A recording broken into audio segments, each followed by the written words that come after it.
শিখবো। তো আমরা যেটা শিখবো, প্রথমে শিখবো হচ্ছে আমরা ডিজিটাল মার্কেটিং ব্যাপারটা কি, এটা কিভাবে কাজ করতে হয়, আমরা কি কাজ করবো এবং কি কি জায়গায় কোন কোন ক্ষেত্রে আমরা ব্যবহার করতে পারবো ডিজিটাল মার্কেটিং সেটা জানবো। এরপর আমরা শিখবো সোশ্যাল মিডিয়া মার্কেটিং, তারপরে শিখবো হচ্ছে ইমেল মার্কেটিং, তারপরে শিখবো সার্চ ইঞ্জিন অপটিমাইজেশন, তারপর সোশ্যাল অ্যাডভার্টাইজিং, কিভাবে ফেসবুক, ইনস্টাগ্রাম, টুইটারে আপনি অ্যাড দিবেন। এরপর পিপিসি ক্যাম্পেইন, আমরা কিভাবে গুগল, তারপরে বিং এসব সার্চ ইঞ্জিনে আমরা ক্যাম্পেইন করবো সেগুলো দেখাবো। এরপর হচ্ছে ডিজিটাল মার্কেটিং ক্রিয়েটিভ ডিজাইন, আমরা কি ধরনের ডিজাইন ডিজিটাল মার্কেটিং সময় করবো। তারপর হচ্ছে আমরা মার্কেট প্লেস সম্পর্কে জানবো। তারপরে আমি আপনাকে রেডি করবো মার্কেট প্লেসের জন্য, এবং আমরা অনেকগুলো কেস স্টাডি করবো, আমার পার্সোনাল ফ্রিল্যান্সিং কেস গুলো স্টাডি করবো। আমরা যে বিষয়গুলো নিয়ে কাজ করছি সেগুলো স্টাডি করবো, কেন এই বিজনেসটা 1 নম্বরে আছে, কেন এটা ডাউন হলো, কিভাবে একটা অর্ডার কমপ্লিট করতে হয়, কিভাবে ক্লায়েন্টের সাথে কথা বলতে হয়, এই সবগুলো বিষয়কে নিয়ে আমরা আলোচনা করবো কেস স্টাডি সেকশনটাতে। এই 10টা বিষয় নিয়ে আমরা, আর এখানে যে স্লাইডে যে দেখানো থাকবে না, যদি ইম্পর্টেন্ট কিছু পান সেটা আপনি আপনার মতো নোট করতে পারেন।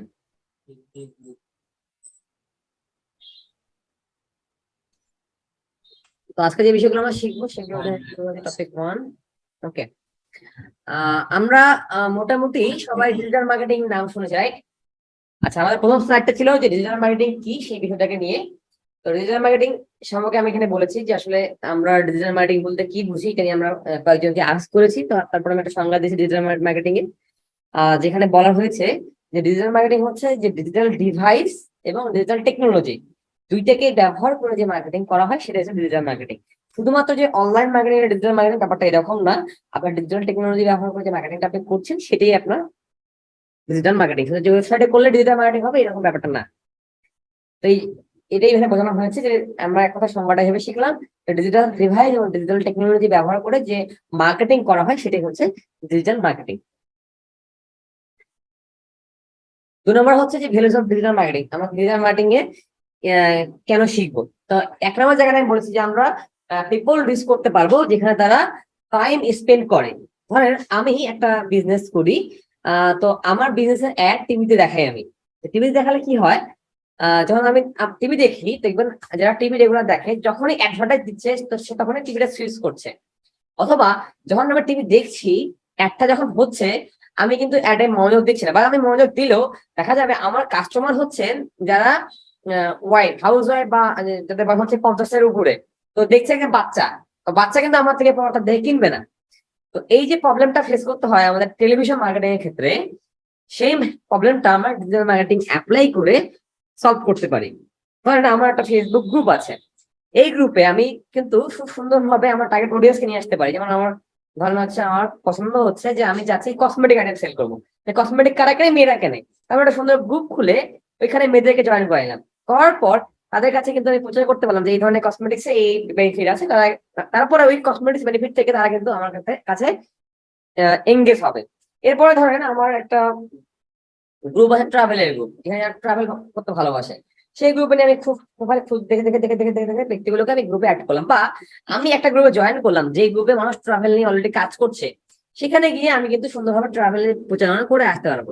এই যে সুবিধাটা আমাকে ডিজিটাল মার্কেটিং দিচ্ছে সেটা কিন্তু আমাকে আগে যে ট্রেডিশনাল মার্কেটিং শেষ করে দেবে। যেমন ধরেন আমি একটা মাইকিং করছি আমার ব্যবসায়িক প্রসারের জন্য। তো মাইকিং এ যখন চলে যাবে তখন আমি কিন্তু, আমি ধরেন আপনার কাস্টমার হবো বা আমি আপনার কাস্টমারই, কিন্তু যখন আমার এখান থেকে মার্কেটিংটা চলে গেছে সেই সময় কিন্তু আমি ওখানে স্থানে ছিলাম না। এর ফলে কি হবে, আমি আপনার কিন্তু মার্কেটিং লাইনটা মিস করে যাবো। তো এর ফলে আমার কাস্টমার হওয়ার মাত্রা আপনার কমে যাবে। বাট আপনি ডিজিটাল মার্কেটিং ব্যবহার করে আমাকে সরাসরি রিচ করে আমার কাছে আপনার তথ্যটাকে পাঠাতে পারবেন। তো এটা হচ্ছে নাম্বার 1 বেনিফিট। 2 নম্বর হচ্ছে যে আপনার কম্পিটিটর অলরেডি এটা শুরু করে দিয়েছে। আপনি আপনারা লক্ষ্য করে দেখবেন, যদি আপনি 2015 সালের দিকে দেখেন তো আমাদের দেশে হাতে গোনা কয়েকটা ওয়েবসাইট ছিল। আমি যদি স্পেশালি বলি, যে 2020 সালেও বাংলাদেশের মানুষ ইন্টারনেট বলতে শুধুমাত্র গুগল, ইউটিউব আর ফেসবুককেই বুঝতো। তারা মনে করতো যে এটাই হচ্ছে ইন্টারনেট। এখনো আমার মনে হয় বাংলাদেশে 30% মানুষ আছে যারা ধারণা ইন্টারনেট মানে হচ্ছে গুগল, ইউটিউব আর ফেসবুক। তো এখন দেখেন 22 সালে আমরা এসে দেখি যে আজকে প্রত্যেকটা মানুষ ফেসবুকে একটা পেজ খুলে ব্যবসা শুরু করছে, একটা মানুষ ওয়েবসাইট খুলে ব্যবসা শুরু করছে, একটা মানুষ ইউটিউব চ্যানেল করে ব্যবসা শুরু করছে, একজন মানুষ ইনফ্লুয়েন্সার হচ্ছে। তো যারা এই কাজগুলো করছে তারা কিন্তু আমাদের সবাই কম্পিটিটর। এবং ডে বাই ডে একটা সময় যখন আমরা 17 সালে একটা ই কমার্স নিয়ে একটা সেমিনার করেছিলাম, সেই সেমিনারে আমার বক্তব্য ছিল যে বাংলাদেশে 2025 সালে এমন একটা অবস্থান তৈরি হবে যেখানে দেখবেন যে রাস্তার একটা মুদি দোকানদার, তার কাছে একটা ওয়েবসাইট আছে এবং সেই তার ওয়েবসাইটের মাধ্যমে তার প্রোডাকশন সেল করছে।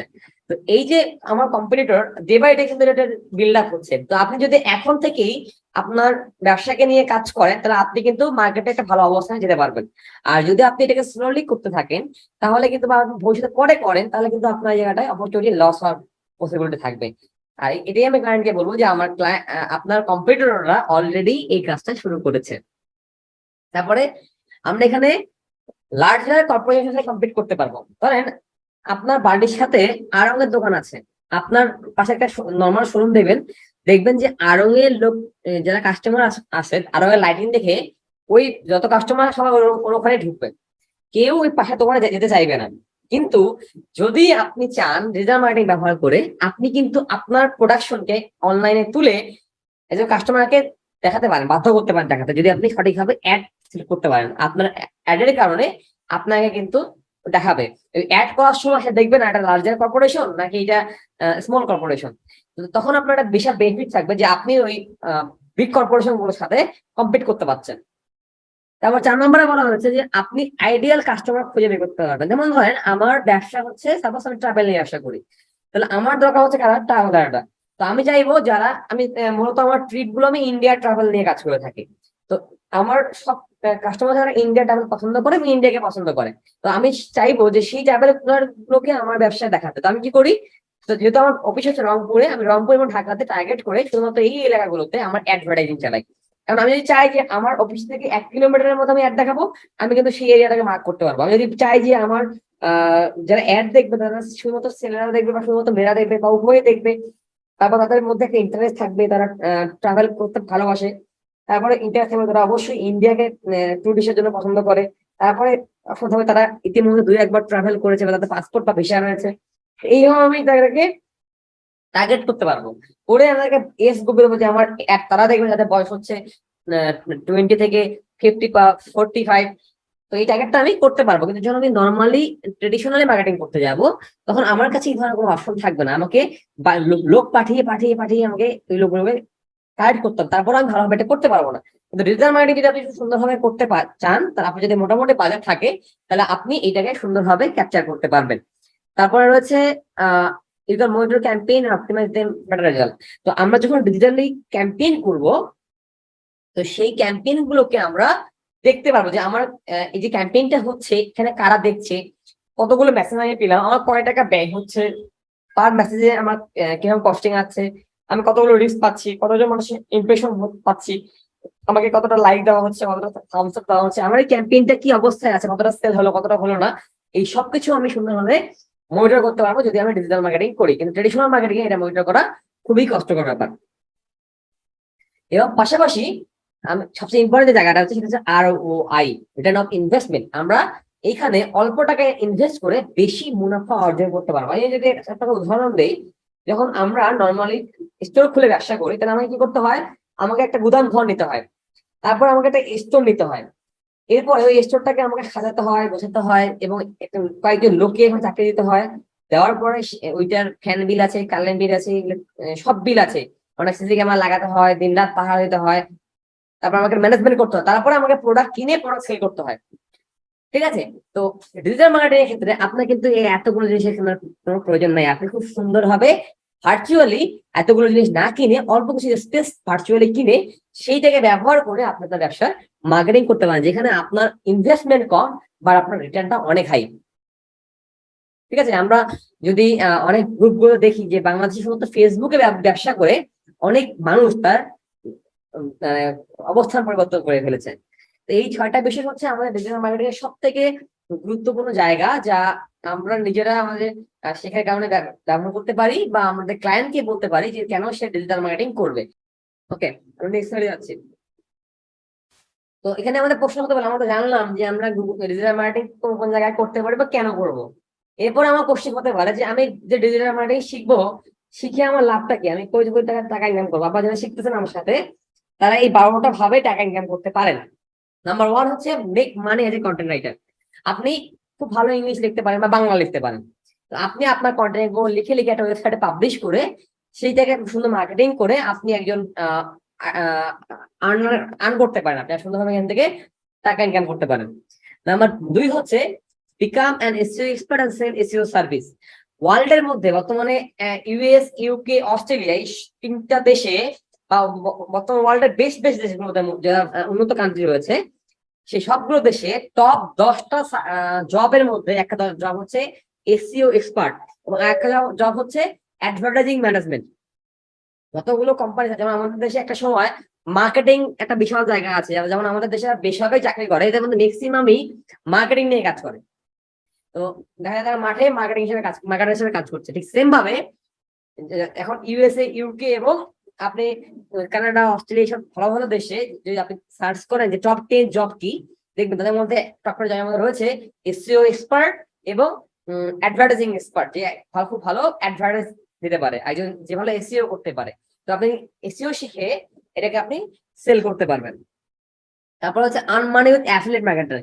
আপনি যদি খুব ভালো ডিজিটাল মার্কেটিং করতে পারেন তাহলে আপনি অ্যাফিলিয়েটের মাধ্যমে ইনকাম করতে পারবেন। অ্যাফিলিয়েট মার্কেটিংটাকে আমি যদি বলি, বাংলা ভাষায় যদি বলা হয় তাকে বলা হয় দালালি। যেমন একজন লোক বাজারে গরু নিয়ে আসছে, এখন সে গরুটা বিক্রি করবে, বাট সে জানে না কিভাবে বিক্রি করতে হয়। আর একজন লোক কিনবে, সে জানে না কিভাবে কিনতে হয়। দালাল কি করবে, দুজনের মধ্যে মধ্যস্থতা করে দেবে যে আপনি এটা কিনবেন, এটা মালটা ভালো এবং দামটা হচ্ছে এত টাকা। এটাকে বলা হয় অ্যাফিলিয়েট মার্কেটিং। আপনারা দেখবেন বাংলাদেশে যে ইনফ্লুয়েন্সার মার্কেটার যারা রয়েছে, যারা ইনফ্লুয়েন্সার, আপনি প্রত্যেকটা ভিডিও দেখবেন যে আরেনার, তারপরে হচ্ছে সালমান মুক্তাদি বা যারাই ভিডিও করে না কেন, যারা মোটামুটি ভালো ভিউ পায়, তাদের প্রত্যেকটা ভিডিওর মাঝে তারা বলে আমাদের কাছ থেকে স্পন্সর করেছে এই কোম্পানি, বা আমাদের একটা প্রোডাক্ট রয়েছে এই কোম্পানি থেকে, এই প্রোডাক্টটা আমার কোড নিয়ে আপনি কিনতে পারেন। তো সে কি করছে, সে কোম্পানিতে টাকা নিচ্ছে, ধরেন একটা মুনাফা নিচ্ছে, সে অথবা হতে পারে পার্সেন্টেজ, যে আমরা প্রত্যেকটা সেলে আপনি আমাকে এত টাকা করে দিবেন, অথবা সে একটা ফিক্সড রেমিটেন্স দিচ্ছে যে আমি আপনার জন্য মার্কেটিং করে দেবো, আপনি আমাকে টাকা দেবেন। তো এই যে ডিলটা সে করছে, তো সেটাই হচ্ছে অ্যাফিলিয়েট মার্কেটিং। আপনি যদি খুব ভালো ডিজিটাল মার্কেটার হন তাহলে আপনি অন্যের প্রোডাকশন সেল করে দিতে পারবেন, এই জন্য আপনি কমিশন পাবেন। তো এটাকে বলা হয় অ্যাফিলিয়েট মার্কেটিং। তারপর হচ্ছে sell consulting service to companies. আপনি সেল কনসালটেন্সি সার্ভিস কোম্পানিজ, আপনি বিভিন্ন কোম্পানির জন্য কনসালটেন্সি সেল করতে পারবেন। আমি ব্যক্তিগতভাবে এখন এই কাজটাই বেশি করছি, যেহেতু আমার মোটামুটি একটা ভালো স্কিল হয়ে গেছে। তো আমার সাথে ম্যাক্সিমাম যে ক্লায়েন্ট গুলো আছে বা আমি যে বড় প্রজেক্টে কাজ করি, সেই প্রজেক্ট গুলোতে আমি একজন ক্লায়েন্টকে প্রথমে কনসালটেন্সি দিই যে তার বিজনেসের অবস্থানটা কোথায় এবং তাকে এখন কি কাজ করা দরকার। তারপরে আমি তাকে আমার একটা ইন্ড আছে, যে ইন্ড থেকে আমরা সার্ভিস গুলো প্রোভাইড করি, তাকে আমরা সাজেস্ট করি যে আমাদের এখানে সার্ভিস ইন্ড আছে, পাশাপাশি আপনি ওয়ার্ল্ডে আরো যে কোনো কোম্পানি থেকে করতে পারেন। আমরা তাকে ভালো ভালো সার্ভিস প্রোভাইডার কোম্পানির নাম সাজেস্ট করে দিই। সেখান থেকে কোনো কোম্পানি আমাদের থেকে কনসালটেন্ট নেওয়ার পর তারা আমাদেরকেই হায়ার করে, আবার অন্যকেও আবার তাদের ইচ্ছা মতো সে হায়ার করে নেয়। এইটা অনেক ডিমান্ডিং একটা সার্ভিস, আপনি কনসালটেন্সি দিতে পারবেন মানুষকে এই রিলেটেড কাজের জন্য। তারপরে হচ্ছে earn money by selling ads. আপনি একটা কথা ছিল, কি বলুন? আপনি মানে বলার স্পিড একটু স্লো করেন, কিছুই বুঝতেছি না। ওকে ওকে, ঠিক আছে। এটা আমার ব্যক্তিগত একটু প্রবলেম, আমার জন্মগত প্রবলেম। আমি একটু ফাস্ট কথা বলি যখন আমি হার্ডলি বোঝাতে চাই। ঠিক আছে, আপনার ধন্যবাদ। আমার যখন এইরকম মনে হবে তখন একটু কাইন্ডলি আমাকে বলবেন, তাহলে আমি স্লো করে দেবো। ওকে, তো আমি যেটা বলছিলাম, সেল কনসালটেন্সি সার্ভিস, এটা তো বলেছি অলরেডি। তারা বলছে যে earn money by selling ad. আপনি অ্যাড বিক্রি, ধরেন আমার একটা চ্যানেল আছে, ধরেন প্রথম আলো কি করেছে, সুন্দর একটা নিউজ পেপার তৈরি করেছে। এখন সে বলছে যে তুমি যদি চাও আমার এই নিউজ পেপারে দৈনিক 1 লক্ষ লোক দেখে, তুমি আমাকে তোমার অ্যাড দিতে পারো, বিনিময়ে আমাকে 500 টাকা দাও বা 1000 টাকা দাও, তোমার অ্যাডটা আমি দিব। তো এতজন লোক দেখবে, তুমি আমাকে এই বিনিময়ে টাকা দিবা। তো তুমি বা আমি এখানে কি করতে পারি, একটা সুন্দর আহ আমার নেটওয়ার্ক বানাতে পারি বা ওয়েবসাইট বানাতে পারি বা আমার একটা অ্যাসেট বানাতে পারি, যেখানে অনেক মানুষের আনাগোনা আছে, সেখানে আমি অন্যের অ্যাড স্পন্সর করে সেখান থেকে আমি টাকা ইনকাম করতে পারি। তারপরে হচ্ছে কি, আমি একজন সোশ্যাল মিডিয়া ম্যানেজার হতে পারি। ফর এক্সাম্পল আমি বলতে পারি, ধরেন সাকিবুল হাসান, মুশফিকুর রহিম, সৌম্য সরকার, এই যে আমাদের অ্যাক্টার্স গুলো রয়েছে, বা আমাদের যারা মডেলিং আছে, যারা মডেল আমাদের রয়েছে, বা আমাদের অ্যাক্টর রয়েছে, অ্যাক্ট্রেস রয়েছে, তারা কিন্তু তাদের ডেইলি সোশ্যাল মিডিয়া তারা ম্যানেজ করতে পারে না। এটা কি করে, এরা ওদের পেজের জন্য একজনকে হায়ার করে, যে ভাইয়া তুমি আমার পেজটা মেনটেন করো, আমি তোমাকে মান্থলি এত টাকা পেমেন্ট করবো। এইরকম ওয়ার্ল্ডে অনেক বিজনেস রয়েছে যারা তাদের জন্য একজন, তাদের অনেকগুলো অ্যাসেট রয়েছে, ফেসবুকে তাদের পেজ রয়েছে, ইনস্টাগ্রামে পেজ আছে, ইউটিউবে চ্যানেল আছে, তো সে এই সবগুলোকে একত্রে ম্যানেজ করতে খুব তার কষ্ট হয়ে যায়, তো সে ফ্রিল্যান্সার হিসেবে একজনকে হায়ার করে নেয়, তুমি এই কাজগুলো করবে যেগুলো তুমি এই পেজটাকে ম্যানেজ করবে। এই ধরনের কাজগুলো আপনি করতে পারেন। তারপরে হচ্ছে কি, create and sell your own digital product. তো আপনি এখানে আপনার নিজের প্রোডাকশন সেল করতে পারেন। আপনি ধরেন একটা আপনি রান্না করতে ভালো জানেন, তো আপনি কি করলেন, আপনি রান্নার রেসিপি তৈরি করে আপনি সেটাকে অনলাইনে সেল করতে পারেন। আপনি পেইড কোর্স করতে পারেন। আমরা যেমন ইশিকন এখানে আপনাকে ডিজিটালি প্রোডাক্ট সেল করছি বা সার্ভিস সেল করছি, আপনি আমার থেকে লাইভ ক্লাস করছেন, এটা কিন্তু ডিজিটাল মার্কেটিং এর মাধ্যমে আপনি আমার সাথে যুক্ত হয়েছেন। আমি কোনো গ্রুপে পোস্ট করেছি বা কোনো অ্যাড আপনাকে দেখিয়েছি, সেখান থেকে আপনি আমার সাথে কানেক্ট হয়েছেন, তো আপনি আমার সাথে ক্লাস করছেন। এটা আমাদের ডিজিটাল মার্কেটিং এর সার্থকতা। তো এইভাবে আপনি আমার সার্ভিস নিচ্ছেন, পাশাপাশি আপনি আপনার ব্যবসা শুরু করতে পারেন, সেই ব্যবসার জন্য আপনি ডিজিটাল মার্কেটিং করতে পারেন। এরপরে হচ্ছে যে become a YouTube advertising partner. এর মানে হচ্ছে যে আপনি ইউটিউবে একটা সুন্দর চ্যানেল খুলতে বলেন, সেই চ্যানেলে আপনি ভিডিও পাবলিশ করতে পারেন। আপনার ভিডিও গুলো পাবলিশ করে সেটাতে মানুষের ইন্টারেস্ট নিয়ে এসে আপনি সেইটাকে যখন আপনার চ্যানেলটা অনেক গ্রো আপ হয়ে যাবে, তখন আপনি ইউটিউবে কে বলতে পারেন যে ইউটিউব, আমার চ্যানেলে তোমার সব terms and condition fill up করছি, এখন তুমি আমার চ্যানেলে অ্যাড দাও। তো এটা তখন আপনাকে অ্যাডভার্টাইজিং পার্টনার বানাবে, এবং আপনাকে যে অ্যাড গুলো দেখানো হবে সেই অ্যাড থেকে ইউটিউব আপনাকে টাকা দেবে, এখান থেকে আপনি টাকা ইনকাম করতে পারবেন। এরপর হচ্ছে বিকাম আন ই কমার্স স্পেশালিস্ট। বর্তমান যুগে ই কমার্সের যে প্রবণতাটা সেটা ডে বাই ডে বাড়ছে, এবং আমি যেটা বলেছিলাম যে 2025 সালে আমরা হয়তো দেখতে পারবো যে বাংলাদেশে একজন সাধারণ মুদির দোকানদার, তার কাছে ই কমার্স সিস্টেম রয়েছে, সে ওয়েবসাইটের মাধ্যমে সেল করছে। তো ডে বাই ডে ই কমার্সের পরিমাণ অত্যন্ত বেশি বেড়ে যাচ্ছে। আর এই কারণে এই ই কমার্স গুলোকে মেনটেন করার জন্য একজন ই কমার্স স্পেশালিস্ট অবশ্যই প্রয়োজন হবে। ধরেন আপনার দারাজের কথা বলি আমি, দারাজ একটা ই কমার্স প্ল্যাটফর্ম। তো এই ই কমার্স প্ল্যাটফর্মের মধ্যে সবাই এখানে প্রোডাকশন সেল করে। ধরেন ফর এক্সাম্পল আমি ফোনের কথা বলি, যে এখানে বাংলাদেশে 200 লোক ফোন সেল করে, 200 ওনার এখানে ফোন সেল করে। আমি ফর এক্সাম্পল বললাম iPhone 14। এই iPhone 14 ফোনটাই আপনার দারাজে পাওয়া যায় এবং এরা সবাই সেল করে। আর প্রশ্ন হচ্ছে, যখন আমি দারাজে সার্চ করবো iPhone 14 লিখে, আমার থেকে কাছে এই 200 দোকানের তথ্য আসবে না, কিন্তু আমার কাছে 10টা বা 20টা তথ্য আসবে, সেখান থেকে আমি বেছে একজনকে অর্ডার করব। বাকি যে 150 বা 180 জন লোক ছিল, তারাও কিন্তু এই একই ফোন সেল করছে। তো এইটা সেল হলো না কেন? কারণ তার প্রোডাকশনটাকে আমি উপরে র্যাঙ্ক করাতে পারিনি, যার কারণে তার থেকে সেলটা হলো না। তো যদি একজন মানুষ ই কমার্স স্পেশালিস্ট হয়, তাহলে সে ওই প্রত্যেকটা ই কমার্সের মধ্যে যেগুলো ভেন্ডর টাইপ মাল্টি ভেন্ডর আপনার ই কমার্স আছে, সেই ই কমার্স বলতে এই ব্যক্তিগুলোকে তারা র্যাঙ্কিং করতে পারবে, ফলে এরা উপরে গিয়ে সেল করতে পারবে। পাশাপাশি একজন মানুষ তার নিজের ওয়েবসাইট খুলে, ই কমার্স ওয়েবসাইট খুলে তার নিজের ব্যবসাকে শুরু করতে পারবে। দারাজ কিন্তু একটা মাল্টি ভেন্ডর ওয়েবসাইট, বা ইভেল একটা multi vendor website. Multi vendor মানে হচ্ছে যেখানে অনেকগুলো ব্যবসায়ী মিলে তারা কানেক্ট করছে এবং ব্যবসায়ীদের কাছ থেকে পণ্য নিয়ে তারা সেল করছে। আর সরাসরি ই কমার্স কোনটা, যেমন একজন ব্যক্তি একটা ধর আপনি বেনারসি বিক্রি আপনার ব্যবসা আছে, তো আপনি বেনারসি দিয়ে আপনার নাম আছে, আপনার বেনারসি নাম ফর এক্সাম্পল নিশাদ বেনারসি।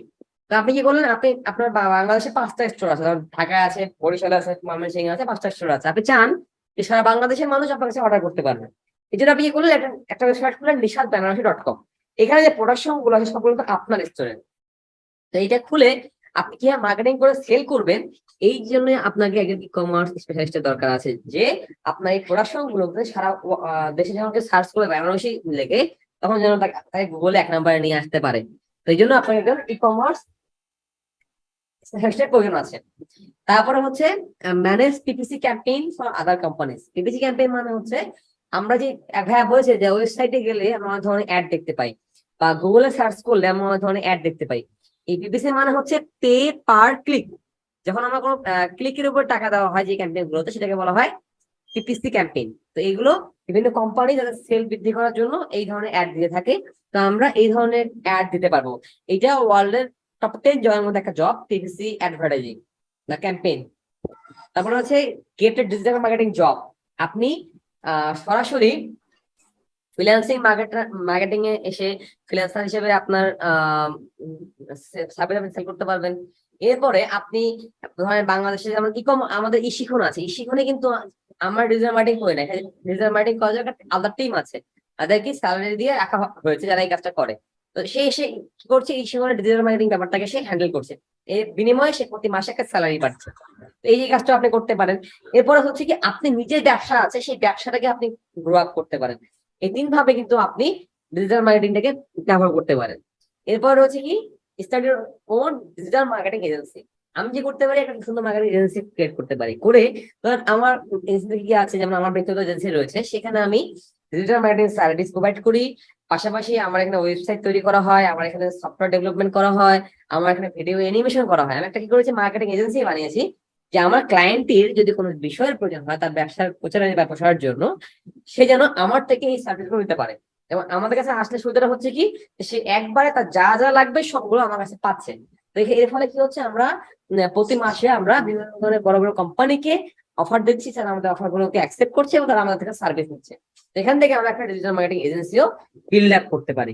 এই 12 ভাবে আমরা ডিজিটাল মার্কেটিং শিখে আয় করতে পারি। তো আমাদের অনেকের মনে কোশ্চেন ছিল যে আমরা ডিজিটাল মার্কেটিং শিখতে আসছি, তো আমরা কিভাবে কি করবো বা কিভাবে টাকা ইনকাম করতে পারবো।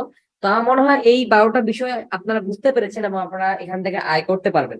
যদি কেউ না বুঝে থাকেন আমাকে কোশ্চেন করতে পারেন।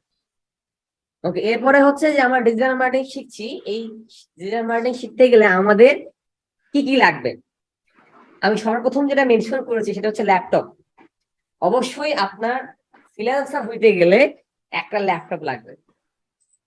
কেন ল্যাপটপ লাগবে বলি, যে ধরেন আপনার অবশ্য অনেকেরই পিসি আছে, পিসি দিয়ে কাজ শিখছেন। তো আমার আপত্তি নেই, আপনি যদি শিখতে পারবেন, করতে পারবেন, কোনো সমস্যা নেই। তবে আপনার মেন্টালিটি থাকতে হবে যে আপনার যেন একটা ল্যাপটপ থাকে। কেন থাকে বলে দেখেন, ধরেন আমার একটা ক্লায়েন্ট আমাকে একটা কাজ দিয়েছে যে আমাকে পরবর্তী 3 ঘন্টার মধ্যে কাজটাকে শেষ করতে হবে। তো যদি আমি ল্যাপটপ অ্যাক্সেস করি, আমি কিন্তু পরবর্তী 3 ঘন্টার মধ্যে কাজটা শেষ করতে পারবো, আমার এখানে পাওয়ার ব্যাকআপ রয়েছে। কিন্তু যদি আমি ডেস্কটপ ব্যবহার করি, তাহলে কি হবে, কারেন্ট চলে গেল, আমার কিন্তু আর সাপ্লাই থাকছে না। এরপর ধরেন আমি কোথাও ট্রাভেল করছি, তো তখন আমার ল্যাপটপকে আমি ক্যারি করতে পারবো, তো ডেস্কটপকে আমি ক্যারি করতে পারবো না। আমার ঘরে ইন্টারনেট পাচ্ছে না, আমি ল্যাপটপটাকে বাইরে নিয়ে ইন্টারনেট কানেকশন নিতে পারবো, তো আমি ডেস্কটপে কখনোই পারবো না। তো একজন ফ্রিল্যান্সারকে এই চ্যালেঞ্জটাকে বারবার ফেস করতে হয়, প্রত্যেকদিন ফেস করতে হয়। তো এই জন্য ফ্রিল্যান্সার হতে গেলে মাথায় রাখতে হবে যে আপনি যদি ডেস্কটপ দিয়ে শুরু করতে চান, সমস্যা নেই, শুরু করেন। তো যখন আপনি মোটামুটি একটু সাকসেসের দেখা পাবেন, আপনি অবশ্যই একটা ল্যাপটপের ব্যবস্থা করবেন, কারণ আপনার ল্যাপটপ আপনার সাকসেসকে অনেক বুস্ট আপ করবে। আর 2 নম্বর হচ্ছে মোবাইল। অবশ্যই আপনাকে একটা মোবাইল থাকতে হবে, এবং সেটা স্মার্টফোন। এই মোবাইলটা হচ্ছে একটা স্মার্টফোন, যেখানে আপনার মার্কেট প্লেসের অ্যাকাউন্ট গুলো অ্যাপস থাকবে। আপনি ক্লায়েন্টদের সাথে হোয়াটসঅ্যাপে যোগাযোগ করতে পারবেন। আপনি আপনার প্রয়োজনে মোবাইল থেকে হটস্পট শেয়ার করে ল্যাপটপে কানেক্ট করা যায়, সেটা ব্যবহার করতে পারবেন। এইটা যেন আপনি ইউজ করতে পারেন। 2 নম্বর হচ্ছে ইন্টারনেট কানেকশন। আপনাকে অবশ্যই ফোনে রেগুলার ইন্টারনেট রাখতে হবে। যেমন আমার ফোন সবসময় অনলাইনে থাকে, আমার ফোনে আমি ওয়াইফাই ব্যবহার করি, তারপরেও আমাকে সবসময় আমার ফোনে নেট প্যাকেজ থাকে, কারণ আমার সবসময় ওয়াইফাই নাও থাকতে পারে, ওয়াইফাই ড্রপ করতে পারে, আমি ঘরে না থাকতে পারে, বাইরে যেতে পারি। আমার ক্লায়েন্ট আমাকে 24 আওয়ার নক করতে পারে। আমার এক একটা ক্লায়েন্ট এক একটা টাইম জন্য নক করে। তো সেক্ষেত্রে আমার এই রেসপন্সটা আমাকে ধরে রাখতে হবে। আমি যদি রেসপন্স ধরে রাখতে না পাই, তার মার্কেট প্লেসে আমার অ্যাকাউন্টটাকে ডে বাই ডে যখন ডাউন হয়ে যাবে, তখন আমাকে অ্যাকাউন্টটা ব্যান করে দেওয়া হবে। এই জন্য আমাকে ক্লায়েন্ট রেসপন্স ধরে রাখতে হবে, যার কারণে আমার সবসময় মোবাইল দরকার, কারণ মোবাইলে যেন আমি দ্রুত রেসপন্স করতে পারি। তারপর হচ্ছে ইন্টারনেট কানেকশন। ইন্টারনেট কানেকশনটা অবশ্যই ভালো রাখতে হবে এবং সেটাকে ফোনে ব্যবস্থা করতে হবে। তারপর হচ্ছে জিমেল অ্যাকাউন্ট। আপনারা কি জিমেল অ্যাকাউন্ট সম্বন্ধে ধারণা রাখেন? আপনাদের সবার জিমেল অ্যাকাউন্ট কি আছে? জি আছে। ইমেল কি বলেন তো? Gmail. Electronic mail. Electronic mail. আর এই ইলেকট্রনিক মেইলের অনেকগুলো, ইলেকট্রনিক মেলটা কি, যে আগে আমরা চিঠি নর্মালি পাঠাতাম, এটা পাঠাতে অনেক সময় চলে যেত। তো এখন সেই চিঠি বা আমাদের তথ্যগুলো আমরা সরাসরি অনলাইনে পাঠাই। নর্মালি আমরা কোনো তথ্য পাঠালে পোস্ট অফিসে চিঠি পাঠাই, ওখানে গিয়ে পার্সেল পার্সেল পাঠাই, তো সেটা আমাদের একটা টাইমে পৌঁছায় দেয়, এটা অফলাইনে করা হয়। আর এখানে যখন অনলাইনে করি, যে আমার একটা ভিডিও আমি এটাকে পাঠাবো, বা আমার একটা ফাইল বা সিভি কাউকে পাঠাবো, বা আমার একটা মেসেজ কাউকে পাঠাবো, এটা যে মাধ্যমে করা হয় সেটা হচ্ছে ইলেকট্রনিক মেইল বা ইমেল। এই ইমেলের মধ্যে অনেকগুলো অর্গানাইজেশন রয়েছে, যেমন ধরেন বাংলাদেশে এই পোস্ট অফিসের পাশাপাশি সুন্দরবন কুরিয়ার সার্ভিস, তারপরে হচ্ছে আপনার করদোয়া কুরিয়ার সার্ভিস, সহজ কুরিয়ার সার্ভিস, অনেক কুরিয়ার সার্ভিস রয়েছে। ঠিক সেম ভাবে ইমেলের মধ্যে এরকম অনেকগুলো কোম্পানি রয়েছে, যাদের মধ্যে হচ্ছে ইয়াহু, গুগল, হ্যাঁ, ইয়ানডেক্স, তারপরে মাইক্রোসফট, এরকম অনেক কোম্পানি রয়েছে। গুগলের যে কোম্পানি রয়েছে, গুগলের মেইল সিস্টেমকে বলা হয় ইমেল, সরি জিমেল। আবার মাইক্রোসফটের নাম হচ্ছে আউটলুক বা হটমেইল। আর যেটা আপনার ইয়াহু, সেটাকে বলা হচ্ছে ইয়াহু মেইল। তো সবগুলোই কিন্তু ইমেল। যদি কারো ইয়াহু মেইল থাকে, সে কিন্তু ইমেলে কাজটা করতে পারবে। কারো জিমেল থাকে, তাও সে করতে পারবে। আবার যদি কারো সবচেয়ে বেস্ট কোনটা? সেও করতে পারবে, হ্যাঁ। আর সব থেকে বেশি হচ্ছে জিমেল, কারণ জিমেলটা সব থেকে বেশি ওয়ার্ল্ডে ব্যবহার করা হয়, এবং সব ক্ষেত্রে সব জায়গায় আপনি জিমেল অ্যাকাউন্ট ব্যবহার করে সেই জায়গায় অ্যাকাউন্ট খুলতে পারবেন। তো এই জন্য আমাদের মাস্ট একটা জিমেল অ্যাকাউন্ট থাকতে হবে। তবে আপনি অন্যগুলো ব্যবহার করতে পারেন, কিন্তু সবখানে আপনি এই ফ্যাসিলিটিটা পাবেন না।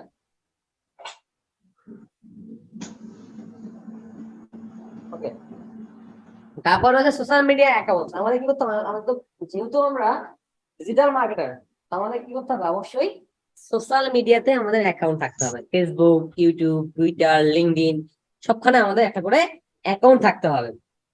এরপর হচ্ছে কমিউনিকেশনাল ইংলিশ। আমরা যে যারা ফ্রিল্যান্সিং করতে চাই, আমাদের সবাইকে ভাই অ্যাটলিস্ট, একটা কথা ছিল, কি বলুন? ভাই সোশ্যাল মিডিয়া অ্যাকাউন্ট, আমার লিঙ্কডইন একটা অ্যাকাউন্ট ছিল কিন্তু এখন পাসওয়ার্ড বা আমরা ওগুলো ভাই, ভুলে গেছি, আমি কি নতুন করে বলেছি কি খোলা যাবে? আমি কি বলেছি আপনাদেরকে যে যেগুলো ইসেনশিয়াল কোশ্চেন সেগুলো করবেন, এইগুলো ইসেনশিয়াল কোশ্চেন না ভাই। এটা আসতে করলে আমি অ্যান্সার করবো আপনাকে, হ্যাঁ, এইগুলো আমরা শেখাবো, হ্যাঁ, ঠিক আছে। আচ্ছা, ওকে, ধন্যবাদ। এরপরে আমি কি বলছি যে কমিউনিকেশনাল ইংলিশ। কমিউনিকেশনাল ইংলিশটা কি?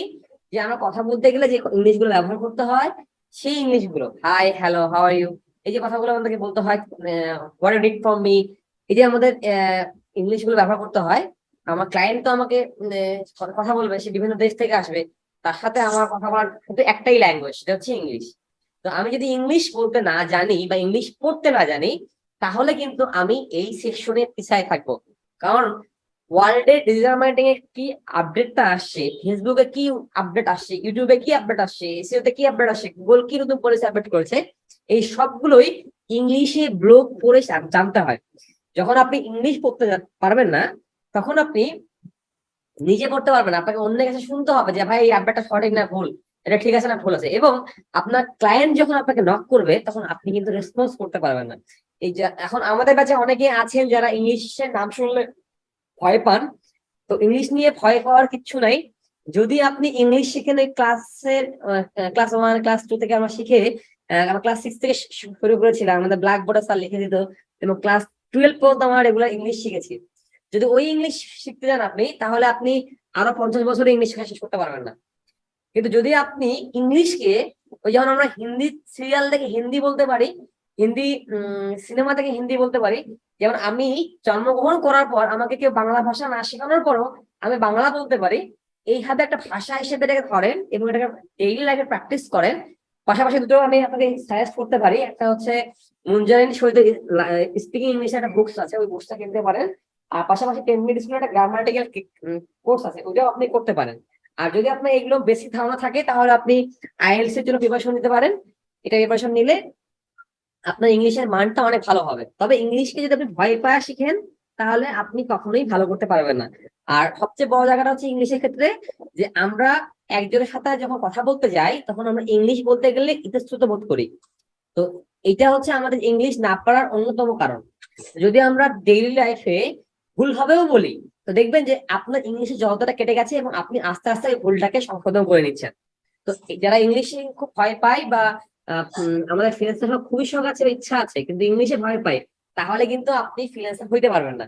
আপনার এই ইংলিশ প্রবলেমটাকে সলভ করতে হবে যে কোনো ভাবে, ঠিক আছে। আর আপনারা সবাই পারবেন। আমার অনেক স্টুডেন্ট আছে, এবং আমি এখন পর্যন্ত স্টুডেন্টদেরকে শিখিয়েছি, ক্লাস করিয়েছি, তারা প্রত্যেকেই সুন্দর ইংলিশ শিখতে পেরেছে বা ইংলিশ তারা প্র্যাকটিস করেছে। হয়তো কিছু কথাই ভুল ছিল, পরবর্তীতে আস্তে আস্তে তারা সংশোধন করে নিয়েছে এবং তারা একজন ভালো ফ্রিল্যান্সার হিসেবে আত্মপ্রকাশ করেছে। তো আপনার এই ফ্রিল্যান্সিং ক্যারিয়ারে একটা অন্যতম বাধা হচ্ছে ইংলিশ, এইটাকে খুব ভালোভাবে শিখতে হবে। তারপর হচ্ছে কনভার্সন স্পেস পাওয়ার। এটা কথা হচ্ছে যে দেখেন, আমি আপনাকে আহ, যখন কথা বলছি, আপনারা সবাই আমাকে শুনছেন, আমার গাইডলাইন গুলো মেনে চলছেন, এবং আপনি আহ, আমার যখন কোনো ক্লায়েন্ট আসে, তার সাথে আমি বলি, তখন আমার কাছে শুনে এবং সে আমার গাইডলাইন গুলোকে মেনে চলে। তো আপনাকে যখন আপনি কোনো কথা বলবেন, আপনাকে বুঝতে হবে যে আপনাকে কিভাবে কথা বলতে হবে। ফর এক্সাম্পল, আমি যদি বলি কাস্টমার কেয়ারের কথা, দেখবেন কাস্টমার কেয়ার যারা কথা বলে, তাদেরকে অকথ্য কুকথ্য ভাষায় গালি দেওয়া হয়, এরপরও ওই লোকটা রেসপন্স করে আপনার গাড়ি দেওয়ার জন্য ধন্যবাদ। তো ওই যখন কথাটা বলবে ওনাকে, তখন কিন্তু ওই ব্যক্তিরা তাকে গালি দেওয়ার উচিত থাকবে না, এবং সে দেখা যাবে যে ক্ষমা সুন্দর দৃষ্টিতে ব্যাপারটাকে দেখবে। পাশাপাশি আপনি দেখবেন যে একটা লোক যখন আপনাকে, আমি একটা খুব সুন্দর একটা আপনাদেরকে কনভারসেশন স্পেশাল একটা উদাহরণ দিচ্ছি। আমরা সবাই কম বেশি চায়ের দোকানে চা খাই, খাই না রেগুলার? আমাদের মধ্যে অনেকে জি আছে না স্যার, জি স্যার। যে সন্ধ্যাবেলায় এক কাপ চা ওই দোকান, ওই মামার দোকানে না খাইলে আমার ভালো লাগে না, বা রাতের বেলা এক কাপ চা না খাইলে আমার ভালো লাগে না ওই মামার দোকানে, এরকম অনেকে আছি না আমরা? জি ভাই, জি ভাই। আচ্ছা, এরপরে দেখেন আমরা মাঝে মাঝে কফি খাইতে গার্লফ্রেন্ড কে নিয়ে যাই না কফি শপে? নাই যাই না ভাই, গার্লফ্রেন্ড নাই। আসলে বন্ধু বান্ধব সাথে যান না ঘুরতে কফি খাইতে? জি আচ্ছা, এবার দেখেন আপনি যে মামার চা না খেলে আপনার ঘুম আসে না, সেই মামাকে কিন্তু কোনোদিন চা খায়া 10 টাকা টিপস দেন নাই। কিন্তু না আপনি কফি শপে গিয়ে যদি 50 টাকা কফি খান, 60 টাকা টিপস দিয়ে আসেন। কেন দেন? কারণটা হচ্ছে তার প্রেজেন্টেশন এবং স্পিচ পাওয়ার। যখন আপনি ঢোকেন ওই কফি শপে, আপনাকে সে প্রথমেই স্যার বলে সম্বোধন করে। তো আপনি বা আমি, আমরা বাংলাদেশি কালচারে স্বভাবতই স্যার বলে অভ্যস্ত নই, আমরা মানুষকে স্যার বলি। যখন আমাকে সে স্যার বলে, তো তখনই তার প্রতি আমি কনফিউজ হয়ে যাই। আর কনফিউজ হওয়ার থেকেই তারপর থেকে সে আমাকে ওই যখন তার আমি শপে আছি, সে আমাকে বারবার স্যার বলতে বলতে, ম্যাডাম বলতে বলতে আমার মাঝে একটা সুন্দর ভাব ক্রিয়েট করে ফেলে। এবং আমার তখন মনে হয় যে না, এই লোকটাকে আমার 10 টাকা বেশি দেওয়া উচিত, হাত খরচ দেওয়া উচিত, আর আমি এই কারণে তাকে 10 টাকা হাত খরচ দিয়ে আসি। আমি কি ঠিক বললাম না, বলবো না বলেন? ঠিক বলছেন ভাই। তো এটাই হচ্ছে স্যার তার ঠিক স্পিচ পাওয়ার এবং প্রেজেন্টেশন পাওয়ার। তার প্রেজেন্টেশন এবং তার স্পিচ, এই দুটোই আপনাকে বাধ্য করেছে তাকে একটা টিপস দেওয়ার জন্য। কিন্তু একজন চায়ের দোকানদার যার চা না খেলে আপনার ঘুম হয় না, যার যার চায়ের মান ওই কফির থেকে হাজার গুণে ভালো, কিন্তু তারপরে আপনি তাকে দিচ্ছেন না, কারণ তার স্পিচ পাওয়ার এবং প্রেজেন্টেশন পাওয়ার, তার প্রোডাকশন খুবই ভালো, কিন্তু সেটাকে ভালোভাবে প্রেজেন্ট করতে পারছে না, এবং সেটাকে ভালোভাবে আপনার কাছে স্পিচ ডেলিভার করতে পারছেন না। এর ফলে আপনি তাকে কেউ টিপস দিচ্ছেন না, আপনি তার কাছে জাস্ট ওই প্রোডাক্টের ইউজ করার পর প্রোডাক্টের মূল্য দিয়ে চলে আসছেন। এটাই হচ্ছে এই দুটোর মধ্যে একটা পার্থক্য। তো আপনার যদি স্পিচ পাওয়ার ভালো থাকে, তাহলে আপনার কাছে আসা ম্যাক্সিমাম ক্লায়েন্টই আপনার ক্লায়েন্ট হয়ে যাবে, ম্যাক্সিমাম পার্সনই আপনার ক্লায়েন্ট হয়ে যাবে। এর জন্য আমার যে ক্লায়েন্ট গুলো আছে, আমার কাছে যদি 10 জন ক্লায়েন্ট মেসেজ করে আমাকে, দেখা যায় যে আমার মধ্যে 7 জনকেই আমার ক্লায়েন্ট বানিয়ে দিই, আর আমার সার্ভিস নিয়ে যায়। তো এইটা অপরচুনিটি পাওয়া যাবে না, ঠিক আছে? আর 7 নম্বর যে জায়গাটা হচ্ছে, সেটা হচ্ছে ক্রিয়েটিভিটি এন্ড প্ল্যানিং। আমরা যখন ডিজিটাল মার্কেটিং করতে যাব, আমাদেরকে অবশ্যই আমাদেরকে ক্রিয়েটিভ হইতে হবে। সারা ওয়ার্ল্ডে কি চলছে সেটা আমাকে জানতে হবে। আমি যদি সেটা না জানি, তাহলে আমি এই মার্কেটে টিকে থাকতে পারবো না। আমি যা আজকে শেখাচ্ছি আপনাকে, হয়তোবা পলিসি ঠিক থাকবে, কিন্তু আমি যেভাবে কাজটা শেখালাম কালকে হয়তো সেটা না থাকতে পারে। আজকে আমি আপনাকে ফেসবুক পেজ শিখেছি, আমি যখন আজ থেকে 2020 সালে যখন ক্লাস করাতাম বা 2018 সালে ক্লাস করাতাম, তখন আমি যেভাবে ফেসবুক শিখিয়েছি, আজকে 2022 সালে এসে ফেসবুক কিন্তু সেই জায়গায় নেই। আমি যখন 18 সালে এসিও করিয়েছি, আজকে 22 সালে এসে কিন্তু এসিও সেই জায়গায় নেই। ডে বাই ডে আপডেট হচ্ছে। তো আপনি যদি সারা ওয়ার্ল্ড কি চাচ্ছে, এখানে মানুষ কিভাবে ডেভেলপ করছে, আপনি যদি নিজে থেকে ক্রিয়েটিভ না হন, আপনি যদি মানুষকে ক্রিয়েটিভ কিছু অফার করতে না পারেন, তাহলে আপনার ব্যবসা একটা সময় হয়তো দিন চলবে, আর একটা সময় আপনার ব্যবসা বসে থাকবে। আপনি কখনোই স্ট্রংলি গ্রো আপ করতে পারবেন না। আর যদি মনে রাখবেন, ক্রিয়েটিভ মানুষরা সব পরিস্থিতিতেই তার ব্যবসাকে এগিয়ে নিতে পারে। সে এমন এমন অফার দিবে, সে এমন এমন চিন্তা ভাবনা করবে, সে কিন্তু ব্যবসাকে গ্রো আপ করবে। আর যারা ফলো করে, তারা কখনোই সেভাবে আগাতে পারে না।